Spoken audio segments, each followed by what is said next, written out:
The man in the dentist office who retired mid-phone call. I was sitting in a dentist's waiting room around 3 p.m. last Tuesday, trying to ignore that overly strong citrus hand sanitizer they keep at the check-in desk. It always makes me nauseous. An older guy, maybe mid-60s, sat 2 chairs away. He kept rolling one of those tiny paper cups between his fingers. He didn't look nervous, just tired. The kind of tired where you're bored of being alive. His phone rang. Loud, classic, old man ringtone kind of loud. He didn't even say hello, just answered with, "I told you I'm retiring. I don't care if the board thinks I'm bluffing." I pretended not to listen, but the place was dead silent. No printers, no chatter, nothing to cover his voice. Whoever was on the other end must have been pushing back, because he let out this dry, exhausted laugh and said, "Buddy, they're still running the software I wrote in '92. You think they're firing me? They're terrified I'll actually leave." Then his tone dropped, almost like he forgot he wasn't alone. "I'm tired. I don't want to die in that building."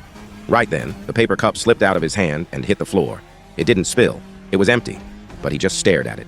He didn't pick it up, didn't even twitch, just kept talking. "Tell them I'm done and tell them I'm keeping the mug."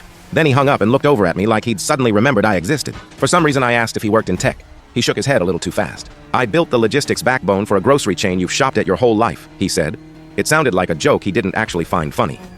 People think the important stuff is the code. It's not. It's yelling at accounting because they mislabeled peaches as nectarines, and 300 stores panic-ordered the wrong pallets. I laughed and he snorted, rubbing his eyes. Right then the hygienist called my name. I stood and without looking up he said, "If you ever find something you're great at, don't tell anyone.